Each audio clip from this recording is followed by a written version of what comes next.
Boa noite a todos. Meu nome é Mauro Altoff e eu sou presidente da Academia de Odontologia do Estado do Rio de Janeiro.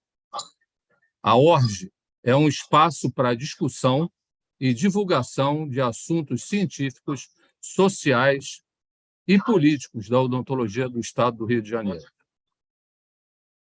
Formada basicamente por 60 acadêmicos titulares que são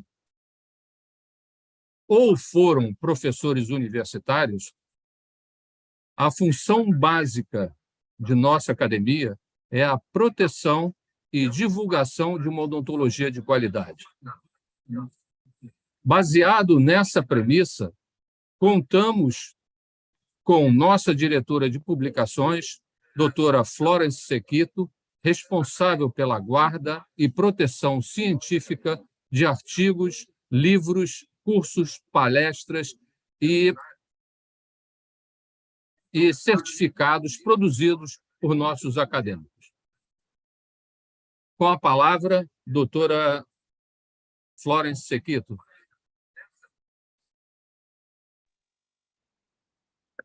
Olá, boa noite. Sou Florence Sequito. Eu participo regulamentando e registrando todas as nossas produções técnicas científicas, seja em artigos, publicações, cursos, manuais técnicos, orientações. Todos os nossos cursos e palestras são inscritos e registrados na Biblioteca Nacional e os cursos têm certificação cadastrada também na Biblioteca Nacional. O que significa que cada certificado é vinculado ao CPF e registrado em nível nacional, ou seja, reconhecido em todo o território nacional. Os manuais, livros, palestras, artigos, elas são registradas também não só na Biblioteca Nacional, como também no Escritório dos Direitos Autorais. Ou seja, cada produção técnico-científica fica com um registro de propriedade intelectual associada ao autor, o que dá uma garantia ao autor e também uma qualidade em termos de veridicidade em relação a cada trabalho realizado. Passando novamente para o nosso presidente, Mauro Altoff. Divulgar a ciência odontológica ajuda a aumentar o conhecimento e a conscientização sobre as descobertas e avanços científicos, sendo esse o nosso compromisso principal. Na estrutura da ORG, contamos com diretores científicos, a doutora Rosângela Pontes Palermo e o doutor Gilberto Ronchini, que coordenam o Centro de Estudos AORG, que é uma das mais importantes funções da academia, por estar voltado para apresentar a classe odontológica, em geral, de uma forma constante, os avanços científicos mais recentes. Diante desse nosso compromisso, a doutora Rosângela Palermo, com grande satisfação, nos trouxe a doutora Aletheia Pablos, renomada profissional que traz consigo anos de experiência e conhecimento valiosos sobre a cannabis. A doutora Aletheia é doutora em implantodontia pela Leopoldo Mandic, mestre em fisiopatologia experimental pela FMUSP, especialista em cirurgia e traumatologia bucomaxilofacial, pós-graduada em cannabis medicinal, membro da Sociedade Brasileira de Odontologia Canabinoide. A doutora Aletheia é reconhecida pelo seu trabalho notável e por suas contribuições significativas nessa área. Com suas habilidades e domínio do tema, certo que a apresentação de hoje será uma fonte de inspiração e insights valiosos para todos nós. Espero que todos vocês estejam tão empolgados quanto eu para ouvir suas ideias e perspectivas únicas. Por favor, doutora Editeia, a palavra é sua.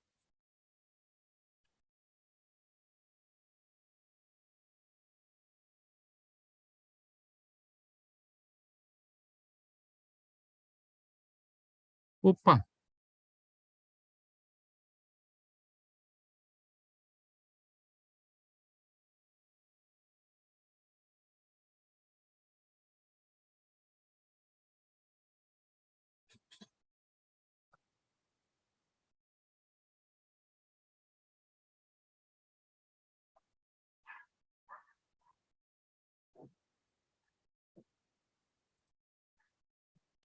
Olá, boa noite.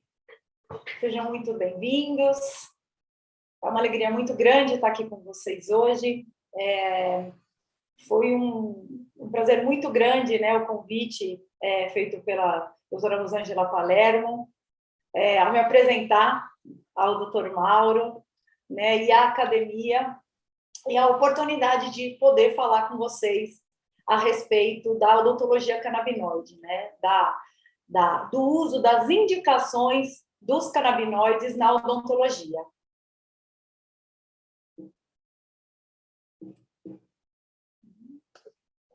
Vamos lá. Bom, então, a gente vai falar um pouquinho, um bate-papo, né? A minha intenção é que a gente faça uma apresentação expositiva por volta de 45 minutos, abrindo para algumas perguntas, né, ao final, as que forem possíveis, né, e caso existam outras ou muitas, né, a gente pode ir fazendo e respondendo essas perguntas, né, depois da aula no próprio chat da ORG. Então, como o doutor Mauro já me apresentou, eu falo de fisiologia óssea, eu falo de disciplinas básicas de farmacologia há mais de 23 anos para cirurgiões dentistas. Na verdade, para vários profissionais da área da saúde. Eu já lecionei para os cursos de biologia, para os cursos de fisioterapia. O meu mestrado é médico, né? Então, por algum tempo, eu lecionei também em outras faculdades e para outros colegas da área da saúde, não só da área da odontologia. Mas o caminho que eu trilhei, que me trouxe até aqui, foi falar há mais de 23 anos sobre farmacologia, né? E agora, querendo trazer para vocês, eu brinco que eu pretendo abrir para vocês a porta de um museu de grandes novidades, né? Porque nós estamos falando da cannabis hoje como uma inovação, né? Mas a gente já tem relatos de utilização de mais de 5.000 anos, né? Então, se existe algo bem estabelecido quanto às suas qualidades terapêuticas, a gente está falando de uma dessas substâncias, né? Ou dessas substâncias que são os canabinoides provenientes da planta cannabis. Queria agradecer mais uma vez em nome, né, da Academia, né, de Odontologia do Estado do Rio de Janeiro, na pessoa, né, do seu presidente, do Mauro, da doutora Florence, da doutora Rosângela, que me acolheram com muito carinho, com muito respeito, me fazendo chegar até aqui nesse dia para conversar com vocês. E a pergunta que eu mais ouço, né, que mais surpreende os colegas: o cirurgião dentista pode prescrever canabinoides, né?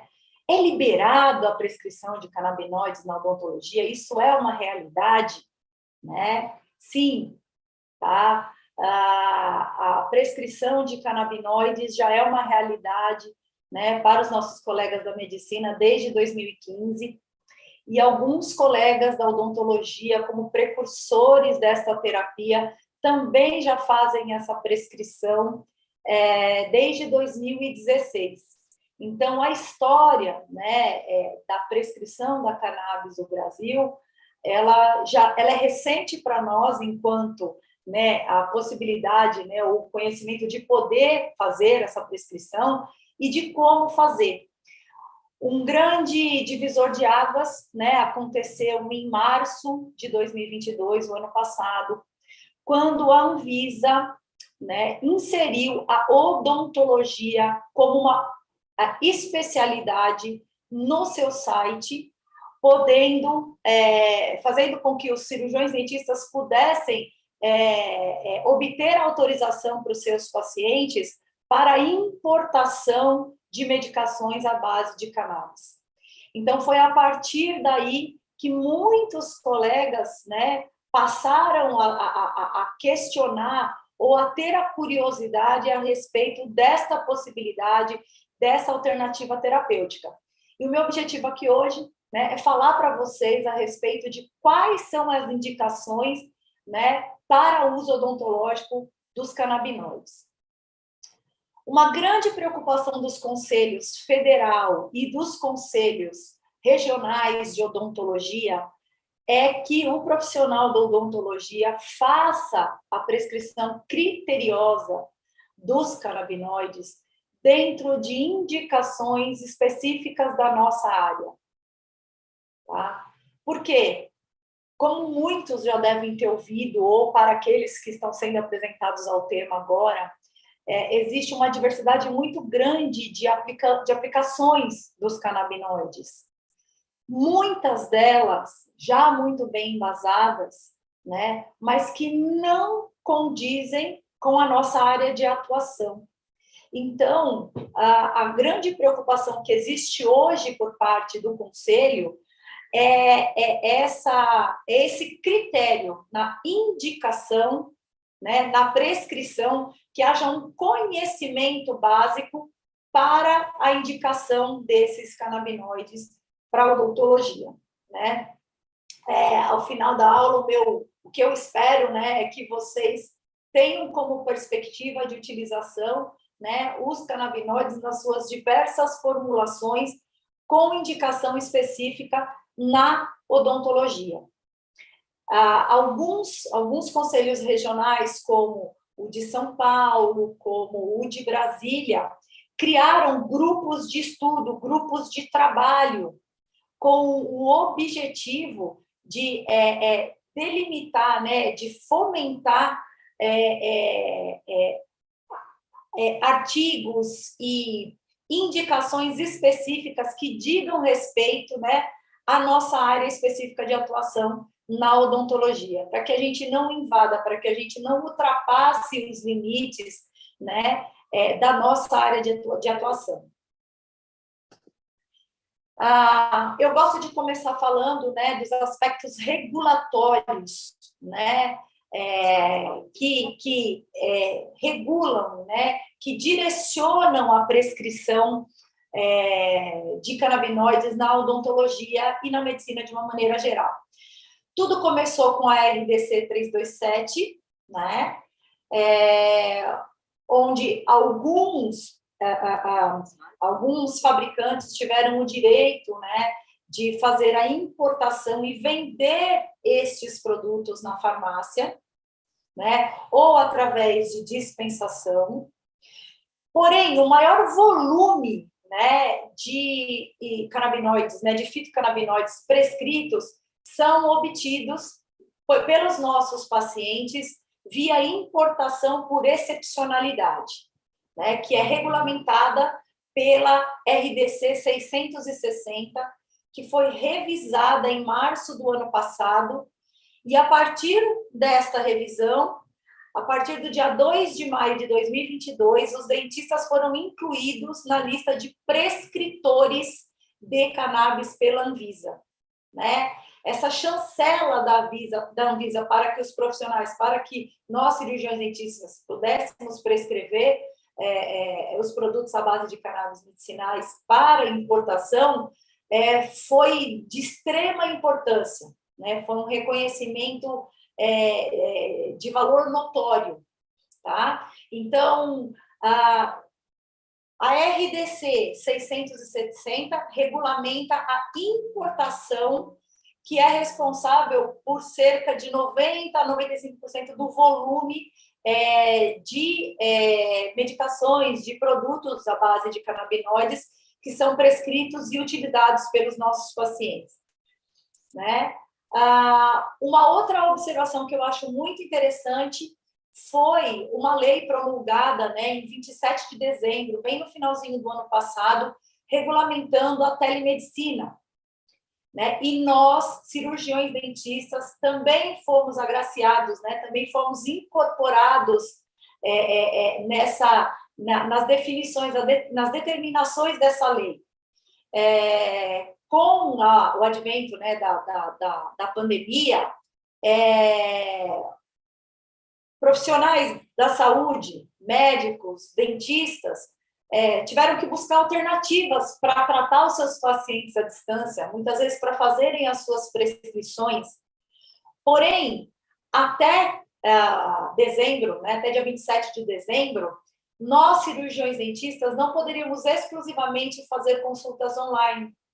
Essas consultas online, né, à distância, passariam obrigatoriamente por uma primeira consulta presencial feita por nós ou por um colega que nos enviasse um relatório. E a partir das consultas subsequentes, essas poderiam acontecer online, à distância. A partir da promulgação dessa lei, né, no final do ano passado, a partir do momento que o profissional acredite, né, tenha certeza de que ele pode tratar este paciente à distância, todo o tratamento, desde a primeira consulta, pode ser realizado à distância, né? Então, desta maneira, isso também abre uma perspectiva do tratamento, da prescrição para estes pacientes à distância.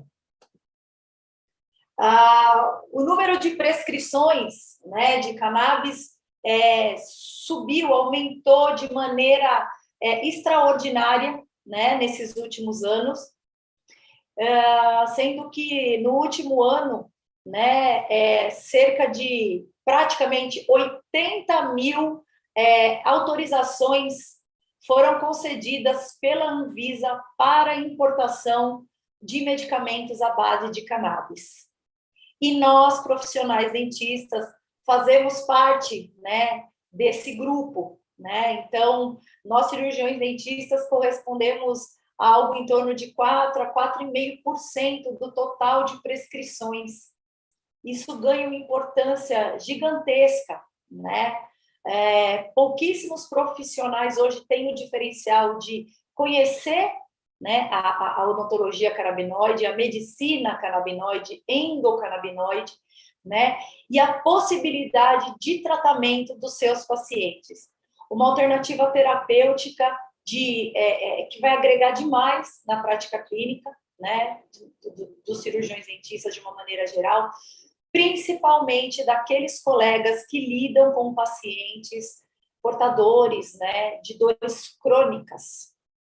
Tá? Então, os estudiosos da cannabis, né, os entusiastas da cannabis medicinal, utilizada como medicamento, como tratamento, avaliam, né, ou preveem a importância da cannabis na medicina e na odontologia no mesmo parâmetro, né, no mesmo grau de comparação que foram os antibióticos no último século. Tamanha importância e a variedade, né,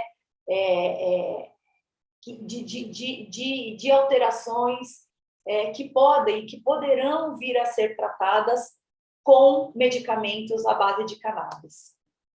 Quando a gente fala de cannabis, né, é impossível a gente separar, né, a cannabis medicamentosa, né, o uso, né, do substrato obtido a partir da planta e do uso recreativo, que ainda carrega muito preconceito, né? Quando a gente fala, né, isso de uma maneira muito simplista, quando acredita-se, né, que a cannabis seja originária do Tibete, né, da Ásia, né? E que há 10 mil anos atrás, 8 mil anos atrás, existiam basicamente dois tipos, né, de subtipos de cannabis, a cannabis índica e a cannabis sativa. A cannabis índica com altos teores de THC, né? THC é o componente mais estudado, obtido a partir da cannabis, devido aos seus efeitos psicoativos, né? E a cannabis sativa, que é a cannabis dita medicamentosa, onde se observam altas concentrações de CBD, né? Então, no início, né, haviam esses dois tipos, mas hoje muito se fala se ainda existem plantas puras, né, índicas ou sativas. O que a gente sabe hoje é que existe, né, uma mistura, houve uma mistura ao longo do tempo, e que hoje a gente encontra mais de 700 variedades, né, dessa mistura da cannabis índica e da cannabis sativa, né? Então, muitas vezes vocês vão ouvir que a cannabis índica é aquela que muitas vezes é cultivada, ou seus subtipos, né, onde predomina a cannabis índica para o uso recreativo, onde isso é permitido, né, naqueles países, naquelas regiões onde o uso recreativo é permitido. E a cannabis sativa, a cannabis que dará origem à maior parte dos medicamentos. Se a gente for analisar, né, o contexto histórico que nos trouxe até essa fase de grande preconceito, né, relacionado ao cannabis, a gente, na verdade, tem uma história muito mais positiva, né, de tratamento, de embasamento da utilização medicamentosa da cannabis, do que o contrário, né? Então, os primeiros relatos históricos datam de 2.700 anos antes de Cristo, né? Onde no Pensal, né, num livro chinês, o imperador chinês já descreve a cannabis como uma planta capaz de amenizar as dores e, pasmem, né, ele já falava de dor de dente, né, e de gengivite, né, de inflamações gengivais naquela época, e que a cannabis tinha um grande potencial de tratamento das dores. Tá? Essa, né, é uma foto da donzela de gelo, é uma múmia que foi encontrada na Sibéria em 1993, que data, né, pelo carbono 14, pela datação do carbono 14, de 2.500 anos antes de Cristo. Acredita-se que ela era uma princesa, né, porque todos os atributos envolvidos no seu enterro, né, e no seu túmulo, eram muito diferentes da população comum. Então, acredita-se que ela tinha, né, uma posição, ou dinheiro, ou enfim, algum atributo diferente. Então, essa múmia que foi encontrada, ela tem uma idade entre 25 e 30 anos, acredita-se que é algo em torno de 28 anos, e ao lado dela, né, no enterro, como acontecia naquele período, eles acreditavam que eles precisavam dar para esse morto tudo o que ele precisaria para fazer a travessia para o mundo dos mortos. Então, alguns colocavam moedas de ouro nos olhos, né? Outros colocavam boas roupas, joias, e no caso da donzela de gelo, ela foi encontrada com um pote de cannabis. E quando essa múmia foi submetida a um exame de ressonância magnética, qual não foi a surpresa da sua causa-morte? Né? Ela morreu de câncer de mama. Né? Então, ela já usava a cannabis para dores oncológicas, para o controle, para suportar a dor 2.500 anos antes de Cristo. Tá? Em 1.700 anos antes de Cristo, existem relatos em papiros egípcios falando da cannabis, das suas propriedades analgésicas e das suas propriedades de trazer alegria, de trazer bem-estar.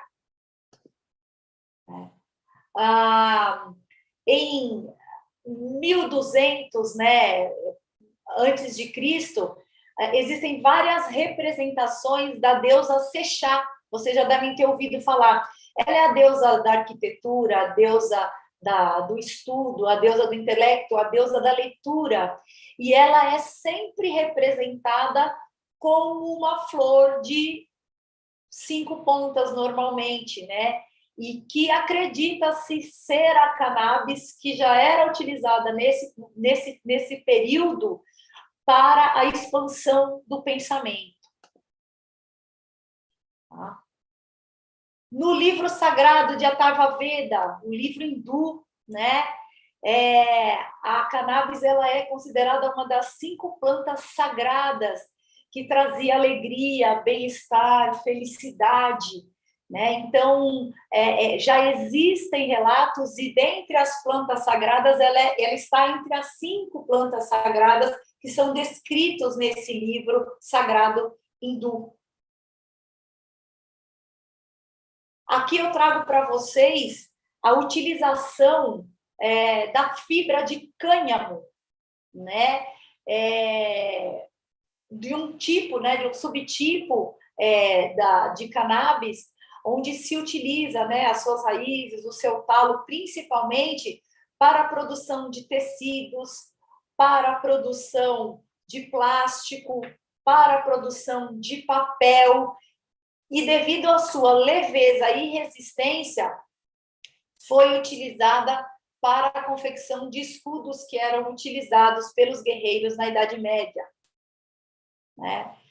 Atravessando aí os tempos de Jesus Cristo, né, a gente se remete, né, à descoberta, né, das Américas, a descoberta do Brasil propriamente dito, e os relatos, né, fazem com que a gente acredite que as velas, o tecido das velas, das caravelas portuguesas, eram tecidos de cânhamo, de grande resistência e durabilidade, né, a ponto de terem o reforço suficiente para suportarem as viagens, as grandes travessias.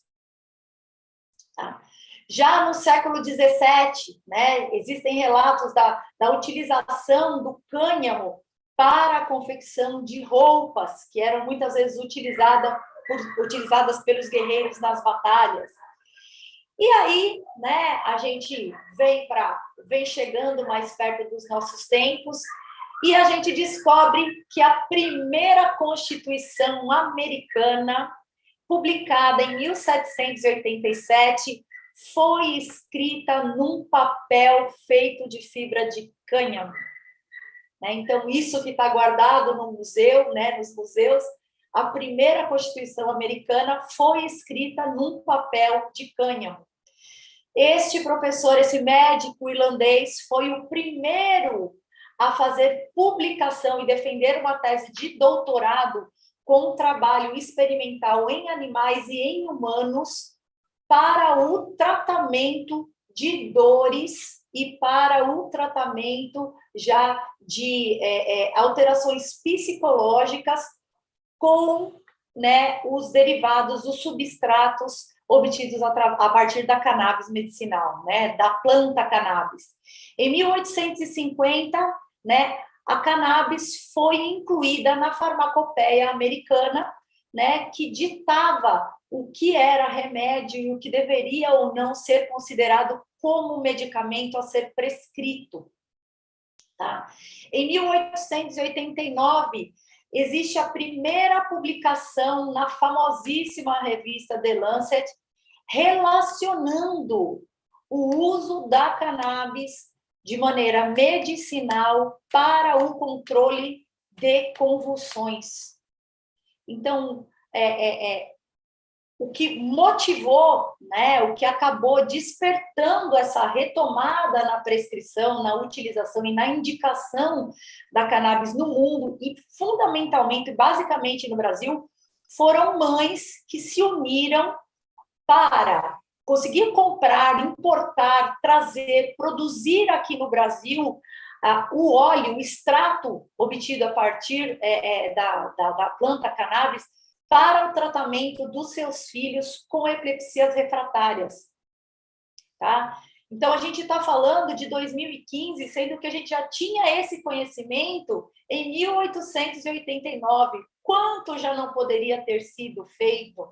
Quantos trabalhos, quantas pesquisas já não poderiam ter embasado? Quantas pessoas já não poderiam ter se beneficiado da ciência, né? No século XIX, a cannabis atingiu seu ápice como medicamento. No Brasil, era vendido em forma de cigarros, os cigarros índios, né? Índios de índica, né? De cannabis índica, tá? Que era utilizado para tratamento das dores, para tratamento de asma, para tratamento de bronquite, de dificuldade de respirar, né? Mesmo como o cigarro que era importado da França, ele já tinha uma aplicação multifatorial, né, para várias doenças. Tá? Então, por muito tempo, né, a cannabis foi prescrita, até que, em função do insucesso, né, da lei seca não ter pego, né, nos Estados Unidos, não ter funcionado, o governo americano havia criado todo um sistema de vigilância, de fiscalização para o reforço, né, para que a lei seca nos Estados Unidos, né, o não consumo de álcool fosse validado, fosse fiscalizado. Acontece que a lei não pegou, né? Então, as pessoas mais pobres, né, os mais marginalizados, não poderiam e não podiam, não tinham acesso. Porém, né, quem tinha dinheiro continuou consumindo álcool, né? Como essa lei não funcionou de maneira equitativa e igualitária para todo mundo, o governo americano se viu às voltas de todo um sistema, né, de funcionários formados, de toda uma estrutura que era para o combate, né, ao consumo do álcool, para o controle rigoroso da lei seca, e que não funcionou, e que não tinha uma aplicabilidade. Foi aí, né, que em função, né, da grande crise que aconteceu nos Estados Unidos entre os idos de 1920, culminando com a grande quebra da Bolsa em 1929, que se iniciou a caça às bruxas relacionada à marihuana ou à maconha, tá? Então, muitos artigos foram publicados, as pessoas eram bombardeadas nos jornais por informações falsas, fazendo, né, a correlação do uso, né, da maconha com a agressividade, com a prática de crimes, né? Isso, na verdade, nunca se comprovou, né? Isso não era real, tá? Mas as informações eram criadas com o intuito de aterrorizar a população americana, a ponto de que essas pessoas passassem a ter medo, né, do consumo da maconha, né, da cannabis usada para uso recreativo, da cannabis usada para fins religiosos, né? E quem eram essas pessoas que passaram, então, a ser criminalizadas? Eram os negros, os latinos, os estrangeiros, que de 1910, 1915 foram incentivados a entrarem nos Estados Unidos para trabalharem, para servirem de força de trabalho na grande explosão, né, industrial nos Estados Unidos. Acontece que, em determinado momento, isso deixou de funcionar, né? E essa população que não podia consumir álcool, que estava, né, sobre, né, a atuação, né, a obstrução da lei seca, né, eles tinham como alternativa barata, né, fácil, a marihuana, né, a cannabis. Então, passou-se a utilizar-se, né, dessa criminalização para o início da segregação dos negros, dos hispânicos, dos filipinos, E aí, pessoal, foi quando eles começaram a misturar tudo. Então, o jazz era a música do diabo, a cannabis, né, a maconha era a planta do diabo, né? Ela foi considerada, né, a erva, né, do diabo, e muitos anúncios eram publicados diariamente de maneira exaustiva. Então, a população era bombardeada o tempo todo por essas imagens, fazendo a relação de que quem usava cannabis se tornava agressivo,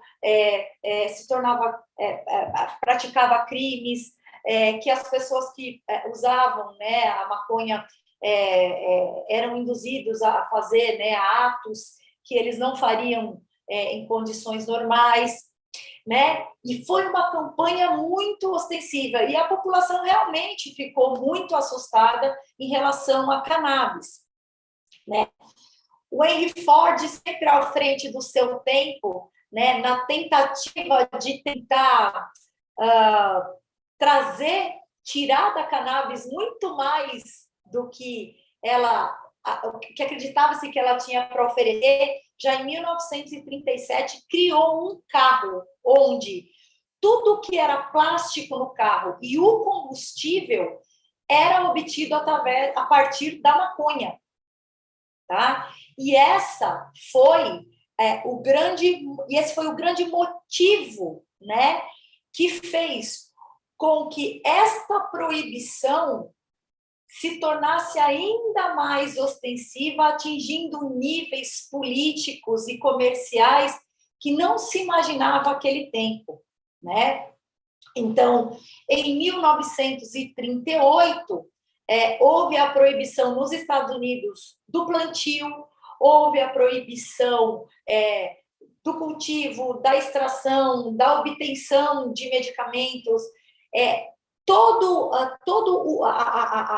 a cultura da cannabis ela foi proibida. E o Brasil seguiu esta tendência e também criou uma resolução tornando a cannabis uma droga proscrita, né? Uma medicação, uma planta, né, que trazia mais danos do que benefícios, tá? Esta campanha, né, dos Estados Unidos, ela se tornou cada vez mais ostensiva, né? E em 1941 a cannabis foi, né, já o óleo aí, como vocês estão vendo, foi retirada da farmacopeia americana. Então, a partir desse momento, a cannabis perde nos Estados Unidos a sua característica medicamentosa, né? Ela perde a chancela, né, de que ela trazia algum benefício, né? Houve várias tentativas por parte, né, dos Estados Unidos na ONU, tá? Para tornar, né, para a proibição, para tornar a maconha e os seus derivados, os seus canabinoides, como drogas de alto risco, né, como drogas que não podem ser prescritas e que nós chamamos de drogas proscritas, né? E depois de várias tentativas, isso aconteceu, né? Isso foi infelizmente validado pela ONU em 1961. E pasmem, pessoal, isso é o que mais me impressiona. Esta denominação, ou esta classificação só veio a ser mudada agora, muito recentemente, no meio da pandemia, em outubro de 2020. E não é que a cannabis deixou de ser proscrita, tá? O CBD, né, que é um dos fitocannabinoides, dos mais de 120 canabinoides até hoje identificados na planta cannabis, reconheceu-se, né, a ONU reconheceu a sua capacidade de tratar, a sua característica medicamentosa, a sua possibilidade de utilização como medicamento. Porém, o THC se manteve nessa lista, tá? E ela foi novamente revisada no final do ano passado, em outubro do ano passado, e se manteve essa classificação, né, do THC como uma droga proscrita, como uma droga proibida, né? E isso faz com que vários países tenham leis, né, interpretações diferentes a respeito do mesmo tema, né? Dentro dos Estados Unidos, cada estado também legisla de uma maneira, né? Então, em muitos locais não é permitido nem a cannabis medicamentosa, muito menos a recreativa. Em estados como a Califórnia, é permitido a recreativa e a medicamentosa, né? Então, isso acaba sendo, né, para alguns estados americanos e para os países, ainda de difícil consenso. Por quê? Porque a ONU ainda carrega, né, continua chancelando esse preconceito sobre o THC, né? E o THC, pessoal, não tem nada de vilão, tá? Quando a gente fala de dor, quando a gente fala de potencial analgésico e de potencial miorrelaxante, o THC é o principal fitocannabinoide envolvido nessa regulação. O CBD é capaz de fazer isso? Mas o THC faz isso de maneira muito mais potente, né?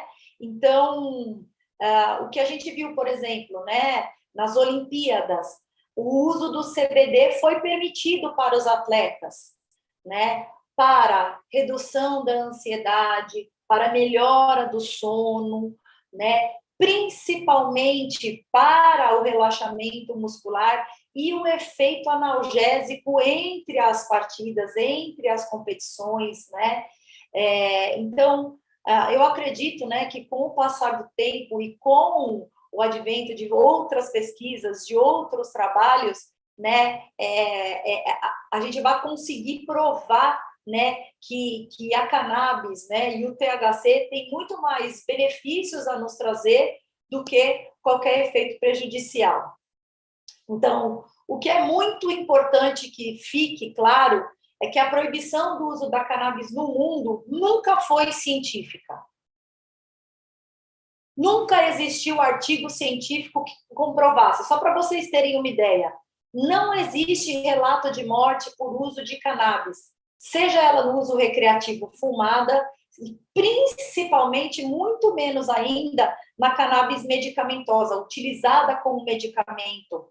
E isso tem um ponto assim que é muito importante na segurança da terapia canabinoide, é que não existe uma ativação, uma resposta, uma ação dos fitocannabinoides no tronco cerebral. Então, não existe o risco de, mesmo em doses suprafisiológicas, mesmo numa, entre aspas, overdose, de uma parada cardiorrespiratória, como a gente tem com vários outros medicamentos, principalmente aqueles de origem opioide, né? Hoje, o vício em opioides mata milhares de pessoas anualmente nos Estados Unidos. É uma grande preocupação de saúde pública no mundo, mas principalmente nos Estados Unidos. E a gente não existe na literatura, não existe relato de morte por uso recreativo e muito menos por uso medicinal da cannabis. E a Aletheia, então, o que explica, né, essa diversidade de efeitos e indicações?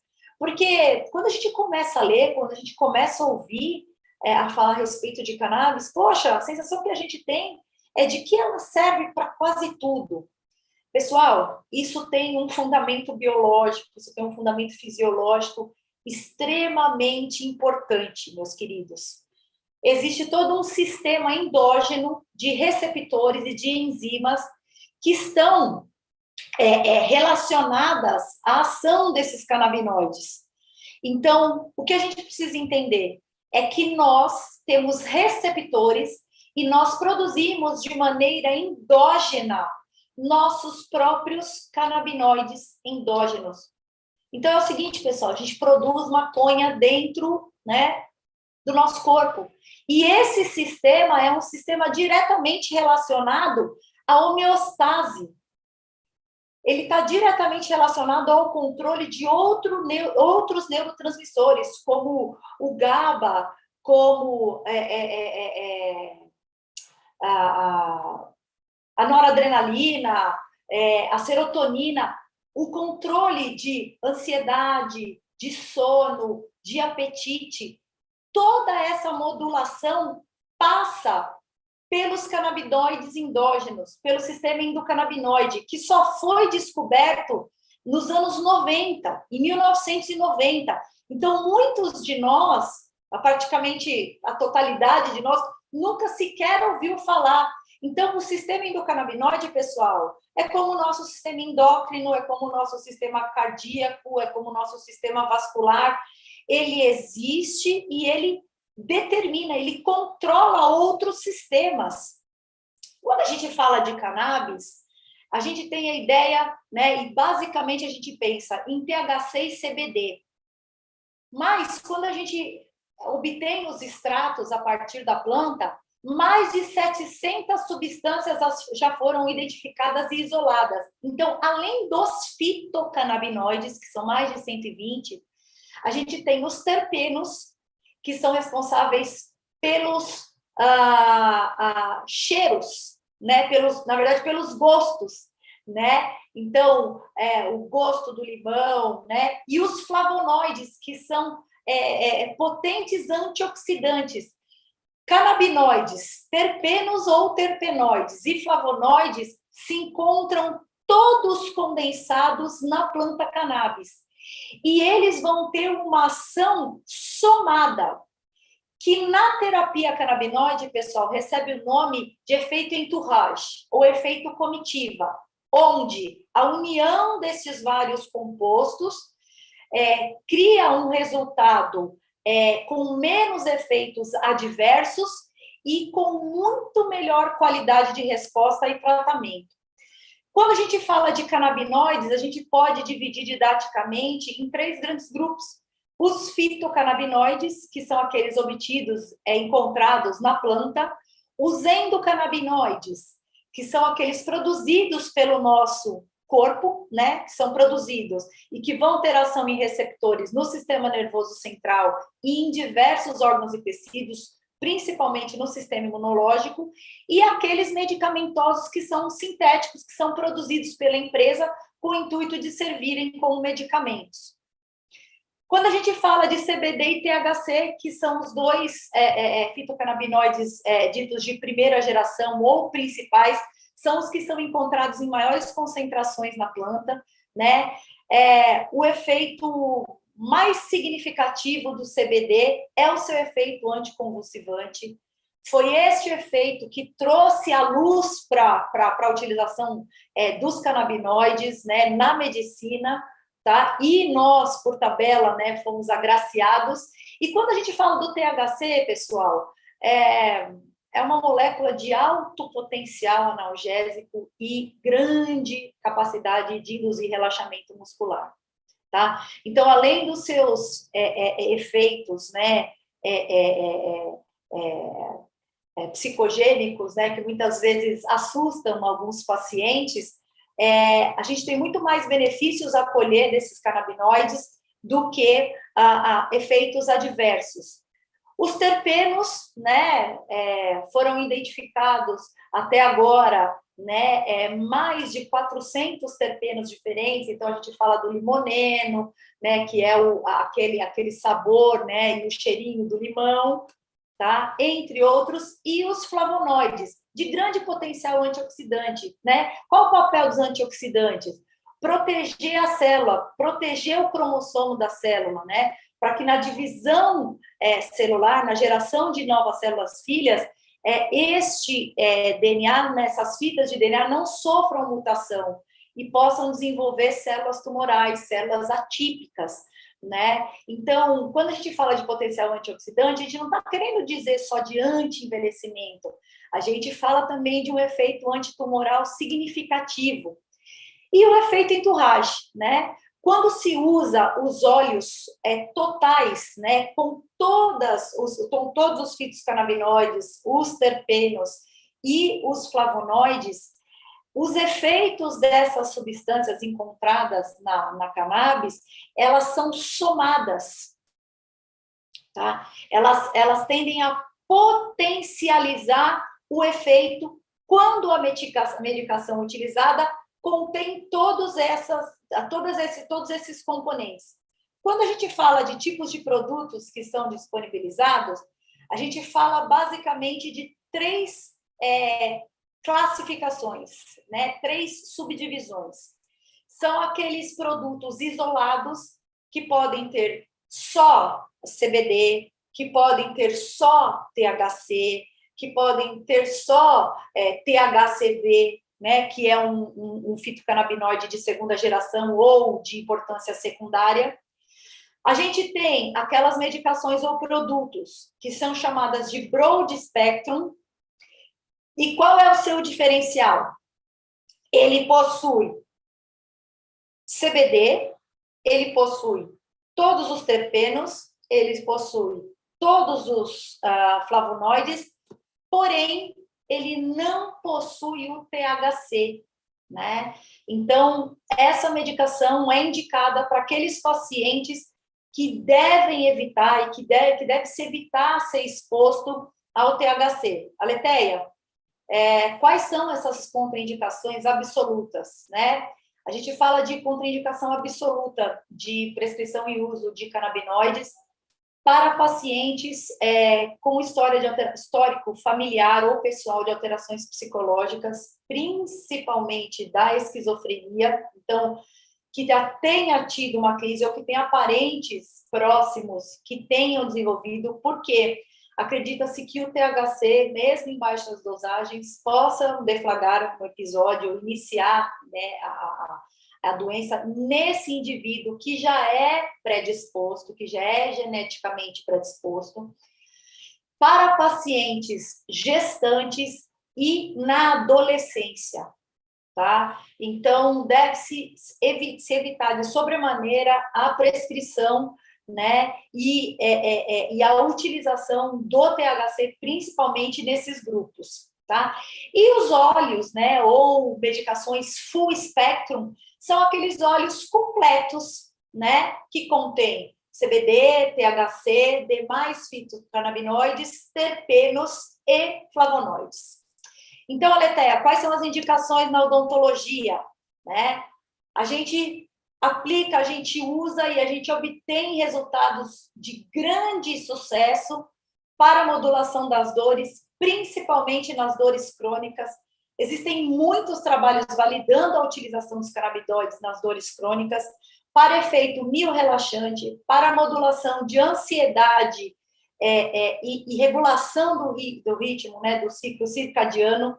Isso principalmente, né, se a gente for pensar naquela tríade da DTM, né, isso vai ter um peso muito importante, né?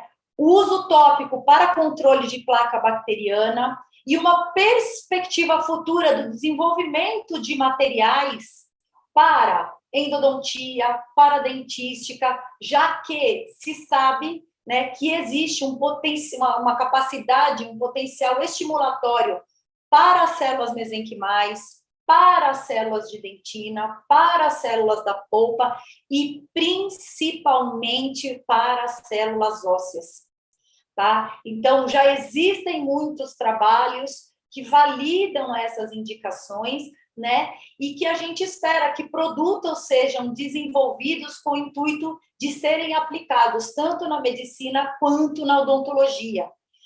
Quando a gente fala da tríade clássica, né, da DTM, além da dor crônica, muitos pacientes vão apresentar dificuldades, né, e distúrbios do sono e da ansiedade.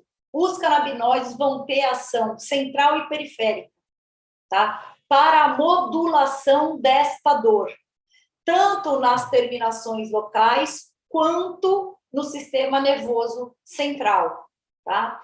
Vários artigos validam a utilização, né, e as pesquisas Eu não sei se é de conhecimento da maioria dos colegas, mas o Brasil é o país que mais produz ciência a respeito de cannabis. A Faculdade de Medicina de Ribeirão Preto, né, a USP de Ribeirão Preto, é a que tem o maior volume de pesquisas e de trabalhos publicados a respeito das indicações e das utilizações, né, das indicações da cannabis para uso medicinal. Tá?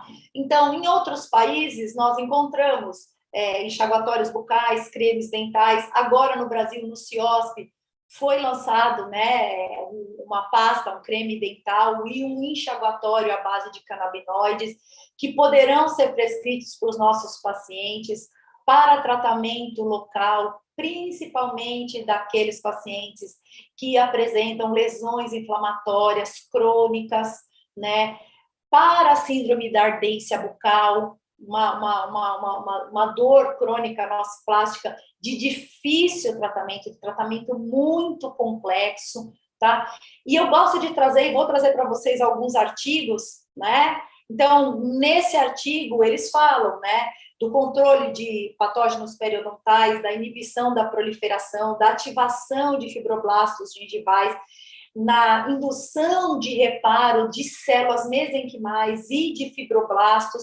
Então, o potencial terapêutico, a aplicação dos canabinoides, tanto sistêmicos quanto tópicos, é um universo assim que a ser explorado, né? A gente ainda tem muito para descobrir, né? E a característica lipossolúvel dos canabinoides faz com que a absorção e a ação na membrana das células dos mamíferos seja muito intensa, seja muito significativa. Então, a perspectiva de uso tópico dos canabinoides de uma maneira geral, ela é excepcional, tá? E eu vou trazer para vocês aqui alguns artigos, né? Falando, esses artigos, inclusive, são muito recentes, né? Esse artigo, inclusive, é do finalzinho, é de novembro, né? De outubro do ano passado, tá? Então, falam das propriedades analgésicas, antioxidantes, anti-inflamatórias, antimicrobianas e até antitumorais, tá? A utilização nas dores crônicas, né? Daquelas dores de origem, né? De neuralgia trigeminais, dores que refletem, né, dores orofaciais que são reflexos de outras alterações, como é o caso da fibromialgia, né, tem na utilização da cannabis uma alternativa excepcional para o bem-estar, para a retomada da vida desses pacientes que muitas vezes, né, têm a dor como centro da sua vida. Tá? Então, as suas propriedades miorrelaxantes, tanto sistêmicas quanto tópicas, tá? A gente já tem para importação, né, vários medicamentos para ação tópica, tá? Para uso tópico, para aplicação direta. Então, a utilização do canabidiol para o bruxismo, né, para induzir um relaxamento, tá? A pandemia trouxe para a gente um desencadeamento do bruxismo, que antes, né, a gente ouvia muito falar do bruxismo de sono, hoje a gente tem muitos pacientes, né, com o bruxismo de vigília, né, e o paciente hoje tem essa percepção. Então, a cannabis entra como uma ferramenta terapêutica de grande valia, né? Então, existe a possibilidade para a terapia das dores orofaciais de uma maneira geral, mas eu gosto de frisar que existem muitos trabalhos relacionando o sucesso da terapia canabinoide com dores crônicas e muito poucos trabalhos relacionando o sucesso da terapia canabinoide para dores agudas, tá? Então, a disponibilidade no mercado de enxaguatórios e de cremes dentais à base de canabinoides podem trazer uma alternativa terapêutica para tratamento desses pacientes com menos efeitos colaterais, né? Porque a maneira como a cannabis regula a proliferação bacteriana a princípio, não apresenta risco de criar, né, de desencadear resistência, como a gente tem com os antibióticos e com as substâncias que normalmente nós encontramos nos antissépticos que são utilizados. Na síndrome da ardência bucal, existem vários artigos, inclusive um muito recente, comprovando já, alguns trabalhos clínicos já estão começando a aparecer por aí, né, com excelentes resultados. Então, o paciente tem remissão, né, diminuição, redução significativa da dor com 10 dias de utilização, e este controle da dor permanecendo, né, após 6 meses do estudo. Então, esses pacientes vão ser controlados, acompanhados aí ao longo do tempo. Existem contraindicações? Existem, né? É uma planta, é natural, não é bem assim, né, pessoal? Então, assim, não vai servir para tudo, vai servir para muita coisa, né? Vai trazer muito conforto e bem-estar para os nossos pacientes, mas, mais uma vez, aqueles pacientes com histórico de alterações psicológicas, principalmente relacionados, né, a transtorno limítrofe, né, de bipolaridade, e principalmente esquizofrenia, não devem receber medicações, principalmente contendo THC. E gestantes e adolescentes também não devem receber. São contraindicações que são consideradas até hoje na literatura absolutas. Pessoal, pode ser que isso mude? Pode, né? Porque a maioria dos trabalhos relacionam trazem essa contraindicação a partir de estudos em pacientes que faziam o uso da cannabis no fumo, né? E a gente sabe que o comportamento desses fitocannabinoides, ele é diferente, né, após a queima, né? Ele se assemelha muito com o que acontece com o cigarro. Então, os subprodutos decorrentes do fumo, né, são muito mais deletérios do que do uso medicamentoso. Mas como a gente ainda não tem trabalhos confirmando que o uso medicamentoso é benéfico, a gente ainda acaba considerando como contraindicação esses trabalhos que existem, né, e que são feitos para pacientes com histórico familiar de esquizofrenia, para gestantes em qualquer fase da gestação e para adolescentes, porque nas gestantes e nos adolescentes, né, existe uma fase, né, de maturação, de diferenciação do cérebro, do tecido, né, do sistema nervoso central, e que pode sofrer impacto direto, né, com o uso dos canabinoides, pelo menos até esse momento.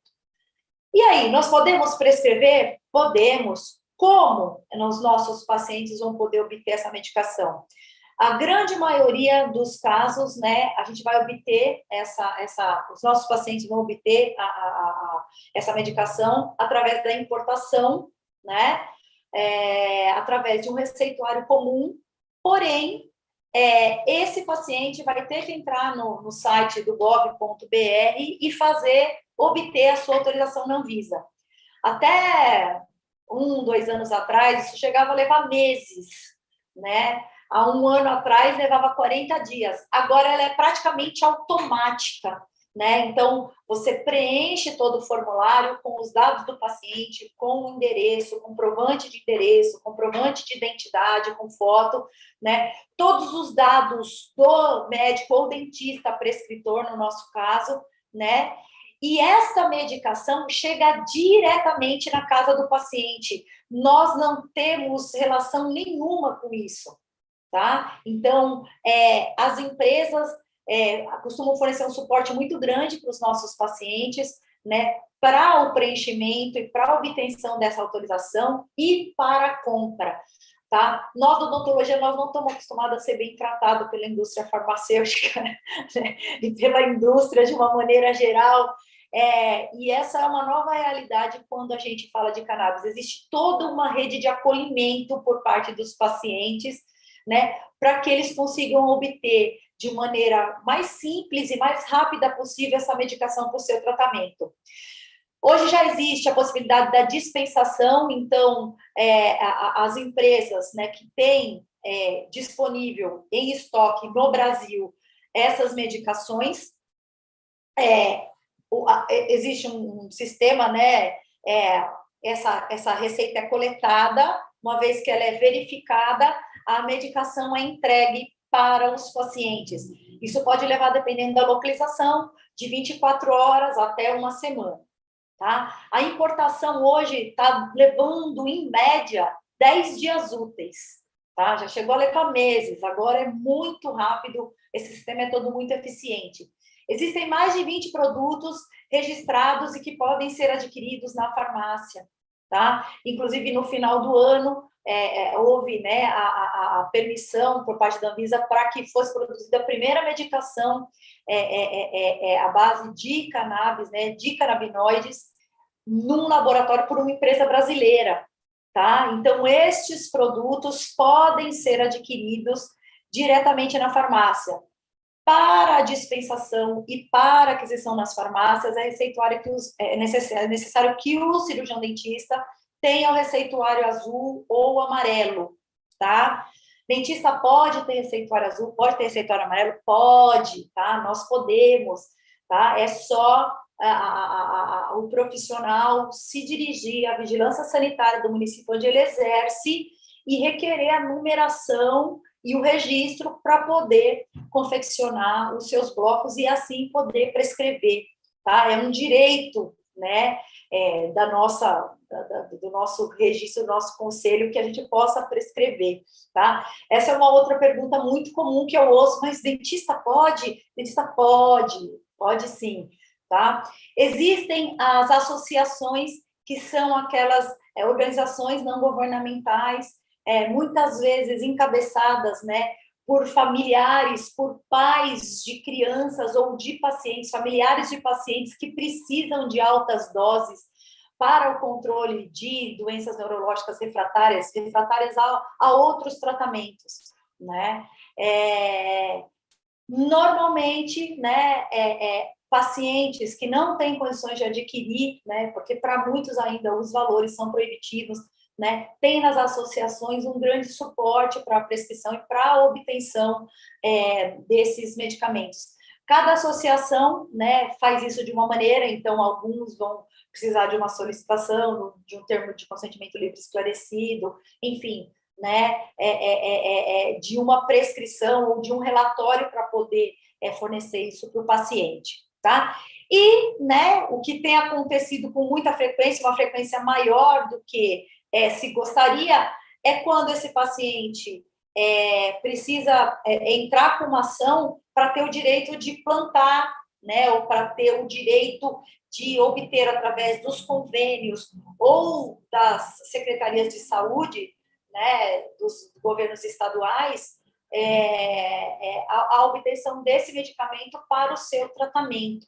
Né? Então, com uma regulamentação mais ampla, né, tornando, né, o acesso às medicações mais fáceis, menos burocráticas, né, com menos complicações, há uma tendência a uma diminuição da judicialização, que acaba tendo um custo para o Estado, né, porque isso precisa ser julgado, isso precisa ser avaliado, né? Então, existe essa tendência, mas ainda é um caminho que muitos pacientes precisam trilhar para obter a medicação. E para encerrar, pessoal, quais são os benefícios do uso terapêutico da cannabis na odontologia? Sem dúvida nenhuma, né, o nosso carro-chefe, a nossa melhor e maior indicação é para o controle das dores crônicas orofaciais, né, sejam aquelas de origem neuropática, né, ou mesmo nociplástica, tá? Para a redução de ansiedade e melhora do sono, para aqueles pacientes bruxômanos, né, para aqueles pacientes diagnosticados, né, com bruxismo, e um potencial anti-inflamatório, bactericida e de alta capacidade regenerativa, que ainda tem muito, é um caminho a ser trilhado e muito explorado com novos produtos de uso tópico e sistêmico que vão ter uma aplicabilidade muito grande na odontologia. Queria agradecer, eu acabei passando um pouquinho do tempo, um pocão, né? Uns 20 minutos. Agradeço a presença de quem esteve com a gente essa noite e vou aproveitar para fazer um convite para vocês, já que agora, no dia 31 de março e no dia 1º de abril, eu vou estar na Orge, em Copacabana, né? E é um excelente motivo para quem não conhece o Rio, vir conhecer o Rio, né? Para a gente se conhecer pessoalmente, né? E para vocês, para a gente poder aprofundar a respeito do tema. Existe um universo muito amplo de informações, é um assunto apaixonante, né? Eu não passo um dia sem ter uma nova informação, sem ter alguma coisa para agregar, né? E eu queria trazer para vocês um diferencial, alguns dos diferenciais do nosso curso. O primeiro, e que eu acho que é um escândalo, eu acho que é a cereja do bolo, né? É que o nosso certificado, o nosso curso vai ser registrado na Biblioteca Nacional, né, individualizado, intransferível pelo CPF do aluno, né, e eu trago nesse curso como diferencial uma mentoria pós-curso. O que é isso? Né? Como isso funciona? Eu entendo que muitas vezes num curso de 2 dias, nem todo mundo se sente confortável o suficiente para prescrever. Então, né, a gente forma um grupo, né, de WhatsApp e, após o curso, eu ajudo os alunos, né, eu continuo participando, né, da prática clínica desses alunos, orientando as prescrições e, principalmente, o ajuste de dose, né? Se existe um pilar fundamental para a terapia canabinoide, esse pilar é o ajuste de dose. Não existe uma dose estática ou uma dose que serve para todo mundo, tá? Essa regulação, ela é muito fina, muito delicada, e quando você atinge, né, o sucesso, o benefício para o paciente é percebido de pronto. Então, sabendo dessa importância e querendo trazer para vocês também um conforto, né, um apoio, um suporte, a gente continua se falando, né? E eu atualizo, né, os alunos o tempo todo com tudo que for saindo de novidade, de novos artigos, né, de novos produtos, né? No curso também serão registrados e serão fornecidos anamnese específica, né, para a prescrição de canabinoides, lista de exames laboratoriais que são solicitados, né, orientações ao paciente para, né, após a prescrição, para facilitar o ajuste de dose. Eu trago para os alunos também as tabelas, né, com as quais eu também faço os controles, né, de prescrição e os ajustes de dose dos meus pacientes.